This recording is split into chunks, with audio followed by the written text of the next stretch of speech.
作为曾经的废物女婿，如今住上了千万别墅。岳父岳母断定我是卖妻求荣，表妹小姨怀疑房子是租借而来，没想到下一刻地产老董一句话道明了真相。而得知真相的表妹为帮我解释，却遭小姨一顿毒打。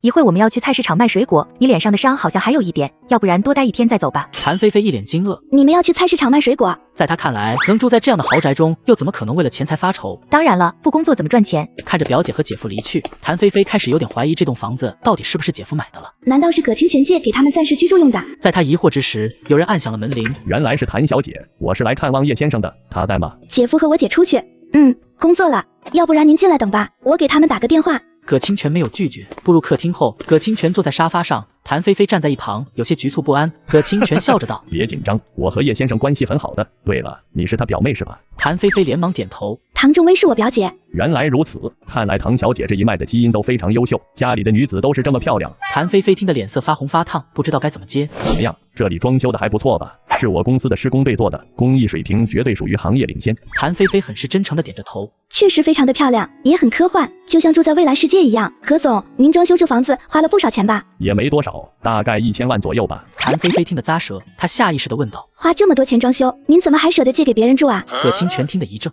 随后明白过来，失笑道：“你误会了，这是叶先生自己的房子，只不过我的施工队帮他装修而已，可不是借给他的。”你是说这房子真是我姐夫买的？谭菲菲满脸的不可思议。当然了，房产证都有，怎么可能作假？可是他哪来这么多钱？谭菲菲仍然无法相信这件事是真的。她要是能拿得出这么多钱，又怎么会被大姨和姨父轻视那么多年呢？葛清泉看出了她在想什么，问道：“我听说叶先生和岳父那边的关系不是很好。”谭菲菲有些不好意思地嗯了一声。葛清泉淡淡一笑：“虽然和叶先生接触的时间并不算很长，但在我眼里，他的个人能力是无人可比的。他是一块璞玉，只是之前没有被打磨出来，他的未来不可限量。你家里的人也最好明白这一点，否则的话，以后一定会很后悔的。”谭菲菲满脸惊讶地看着葛清泉，没想到他竟然给叶枫如此高的评价。这是叶先生白手起家的第一份家业，而这只是一个开始。你现在也许不明白，但以后会清楚我今天说这些意味着什么。葛清泉坐了一会后，给叶枫打去了电话，得知叶枫确实没啥事情后就离开了。待葛清泉离开后，谭菲菲的手机响了起来，拿起来看了眼，是老妈宋雨欣打来的。菲菲，你在哪呢？什么时候回来？我在姐夫家呢，昨天不是和你说过了吗？我知道你在他家，不过你一个大姑娘，老是待在那多少有点不合适。他们在外面租房子，肯定不会租太大了，最多也就是2室1厅吧。你还是早点回来吧，别麻烦人家了。宋雨欣说2室1厅，还是怕唐仲威和叶枫在旁边听到了会心情不好。谭菲菲听得满脸古怪。妈，姐夫他们没有租房子，他们买了新房子，挺大的。买新房子了？宋雨欣听得眉头一皱，心想果然大姐说的没错，叶枫靠着把微微卖给那个什么葛总赚了不少钱。想到这，宋雨欣就很不高兴了。你马上回来，别在那待着了，真是的，心里一点数都没有吗？谭菲菲听出了老妈语气不善，又不知道为什么。妈，你是不是误会了什么？其实我觉得我们以前可能都小看姐夫了。宋雨欣在那边听得愣神，然后就像吃了炸药一样呵斥道：“你是不是脑子进水了？怎么突然替他讲话？你忘了他怎么对你姐的？那可能是误会啊。什么误会？我们2个都亲眼看到的，还能是误会？而且他自己不也承认了吗？”宋雨欣很是纳闷的道：“你今天到底怎么了？就在他们那待了一晚上，怎么连是非黑白都分不清楚了？”谭菲菲心里有点苦，终于有点理解当时唐仲威的有口难辩了。妈，谭菲菲环视着四周，咬牙道：“我觉得要不然你来姐夫家里看一看，然后就明白了。”我看个屁看，看了我觉得恶心。宋雨欣气得不行，你马上给我滚回来，1分钟也不要耽误。我现在只想看看他叶枫到底给你灌了什么迷魂药，把你迷成这样。难怪唐仲威傻乎乎的死跟着他，这家伙是不是会妖术啊？谭菲菲看着已经挂断的电话，无奈之下，她只好把别墅内外拍了一个遍，打算回去当做证据。得知表妹要走，唐仲威也没有多想，路上慢点，记得收敛点脾气，不要再和别人起争执了，知道吗？话语中的关心让谭菲菲更加内疚。昨天已经道过歉了，可现在她还是道：“姐，对不起。”昨天的道歉，唐仲威虽然接受了，但心里还是有点疙瘩。而今天这一声对不起，彻底让2人冰释前嫌了。都是一家人，没必要这么客套。有空的话，带小姨一起来家里吃饭。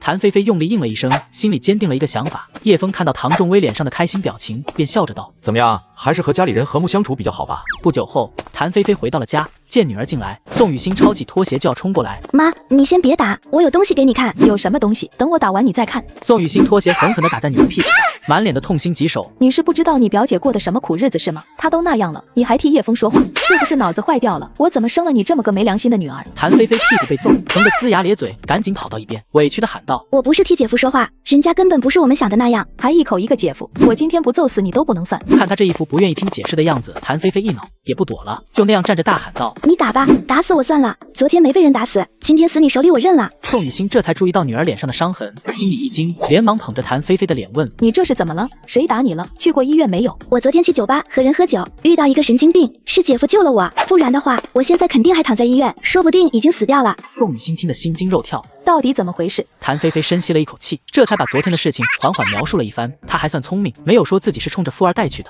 宋雨欣听完整件事后，仍然不敢相信。你这说的真的假的？我怎么感觉不像真的啊？叶枫那样的人，凭啥能让人家那么多大老板对他另眼相看啊？谭菲菲又把葛清泉说的叶枫帮他避免了别墅的经济纠纷，以及北区拿地的事情讲了一遍，然后拿着手机里拍的照片，你看，姐夫和薇薇姐现在就住在这栋大别墅里，我刚从那回来，装修的可漂亮了。葛总说，光装修就花了上千万呢。宋雨欣看着手机里的照片，满心震撼。你确定那不是他租的？当然确定，一开始我也有这样的怀疑，刚好葛总今天来拜访姐夫，我又特意问了他一遍，才知道房主就是姐夫。谭菲菲道：“妈，我们之前就误会姐夫了，人家根本不是眼高手低，而是真的很有本事，就好像一个能做大将军的人，你让他去做个小兵冲锋陷阵，他肯定不乐意啊。”宋雨欣听完，再想想自己之前在饭店门口的时候还训过唐仲威不懂事，这让他心里有些不安。如果你说的是真的，那之前你在饭店门口说的那些话，让你薇薇姐被打了好几下，你放心吧，姐夫和薇薇姐都很大度，而且我已经和他们道过歉了。薇薇姐还说让我带你一起去家里做客呢。想到之前自己闺女说错话导致人家挨揍，可人家不计前嫌，还救了闺女一命，这人情可怎么还？妈，你要真觉得对不住他们，就去找个机会和大姨还有姨父解释清楚。我看得出来，薇薇姐嘴上要和姨父他们断绝关系，其实心里可不是真的这样想。如果你能帮他们缓和关系，薇薇姐一定很高兴。宋雨欣点点头，薇薇那孩子我是知道的，一向有什么委屈都憋在心里不说。不过你大姨和姨父那边也是一样，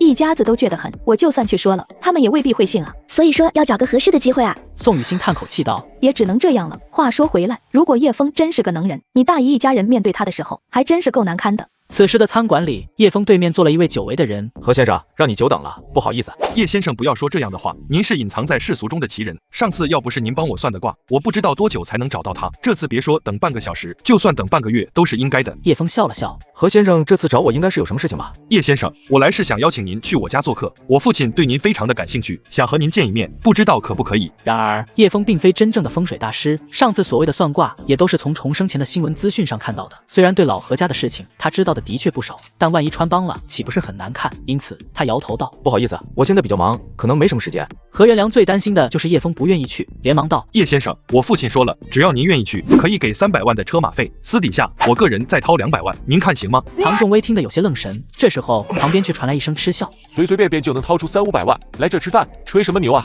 唐仲威顿时不高兴了：“我们说我们的，和你有什么关系啊？”见几人看过来，那男人直接瞪起眼睛：“看什么看？”唐仲威怕惹出麻烦来，连忙拉了叶枫一下，冲他微微摇头。叶枫无奈，只好把头转回来：“何先生，不是我不想去，而是最近的确太忙了。”何元良已经看出叶枫的推脱之意了，这让他很是意外。第一次和叶枫相遇的时候，区几十万就能让他如此看重，如今拿出500万的巨款，怎么又打动不了他了？见叶枫执意要拒绝，何元良想了下，便退而求其次道：“那这样吧，回头我问问父亲有什么想问您的，您看什么能说就说什么。另外，我想请您帮我父亲批个命，不知道可以不可以？至于价钱方面好说，一个问题100万，批命300万，您看怎么样？”这事倒是不难，凭借着何元良回忆录的内容，叶枫可以回答出老何家很多问题。不过他没有立刻答应，而是做出一副沉吟的样子。原来还是个神棍，难怪来这种地方吃饭，装神弄鬼，滚你妈的！叶枫也不是个怕事的人，当即站起来沉声道：“第一次不理你是给你面子，3番2次的在这犬吠，真把自己当个人了。”男人本来就喝了不少，直接提起酒瓶子站起来：“咋的？你不服？信不信老子弄死你？”